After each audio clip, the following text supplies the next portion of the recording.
તો આજે આપણે ત્રણ વસ્તુ ભણવાની છે. એક છે સામુદ્રધુની, સંયોગી ભૂમિ અને વિકલ્પ. સૌપ્રથમ સામુદ્રધુની.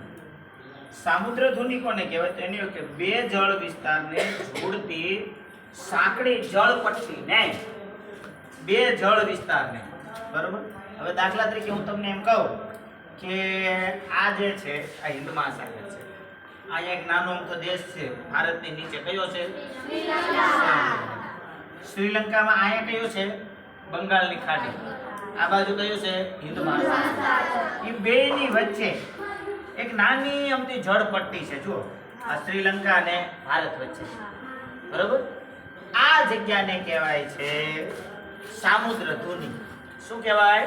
સામુદ્રધુની. આ જે શ્રીલંકા અને ભારતની વચ્ચે આવેલી છે એને કહેવાય છે પાલ્કની સામુદ્રધુની. શેની સામુદ્રધુની? બંગાળની ખાડી, બંગાળનો ઉપસાગર અને હિન્દ મહાસાગર, એ બેને આની વચ્ચેથી જોડે છે. કોઈ વખત તમે રામેશ્વર જાઓ તો આ જગ્યાએ જઈ શકાય છે. આ વખતે દિવાળીના વેકેશનમાં હું અહીંયા ગયો હતો. મેં આ જગ્યા સુધી ગયો હતો જ્યાં રામે શ્રીલંકા જવા માટે જે પુલ બનાવ્યો હતો એ ત્યાં છે. હજી હવે તો પુલ આછો દેખાય ઓલા પર, પણ આજની તારીખમાં એ જગ્યા અહીં આવે છે. તો આને કહેવાય સામુદ્રધુની. તો અહીંયા કઈ સામુદ્રધુની આવી છે? પાલ્કની સામુદ્રધુની. બીજું આવ્યું છે બે જળ વિસ્તારને અલગ કરે. આ બે જળ વિસ્તારને ભેગું કરે છે. પણ હવે એક આવે છે બે જળ વિસ્તારને અલગ કરે.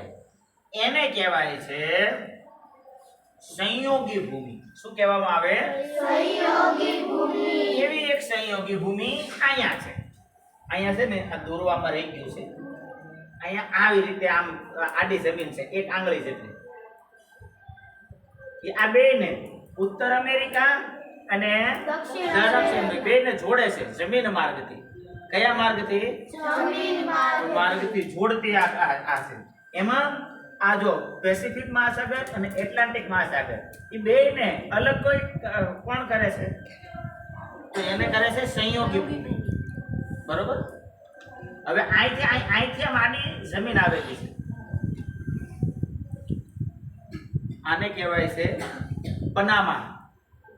આને કહેવાય છે પનામાની સંયોગી ભૂમિ. એ ઉત્તર અમેરિકા અને દક્ષિણ અમેરિકા વચ્ચે આવેલી છે. પછી આવે છે દ્વીકલ્પ. શું આવે છે? દ્વીકલ્પ. કોઈ જમીનની ત્રણ બાજુ દરિયો આવે એને દ્વીકલ્પ કહેવાય. તો જુઓ, ભારત દેશ, અહીંયા ભારત દેશની ત્રણ બાજુએ દરિયો. આ બાજુ અરબ સાગર, આ બાજુ બંગાળની ખાડી ને આ બાજુ હિન્દ મહાસાગર. તો ભારત છે એ દ્વીકલ્પ કહેવાય. શું કહેવાય? દ્વીકલ્પ. ફરી વખત કહું, જે વિસ્તારની ત્રણ બાજુ સમુદ્ર આવેલો હોય એને દ્વીકલ્પ કહેવાય છે. રેડી? સમજાઈ ગયું? સારું. તો પહેલું આપણે શીખ્યા સામુદ્રધુની, ભારત અને શ્રીલંકાની વચ્ચે આવે. બીજું આપણે શીખ્યા બરોબર સંયોગી ભૂમિ, ઉત્તર અમેરિકા અને દક્ષિણ અમેરિકાને જોડતો જમીનનો ભાગ. અને ત્રીજો જે જમીન વિસ્તારમાં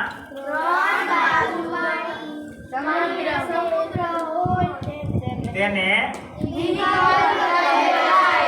શાબાશ. બંધ કરો.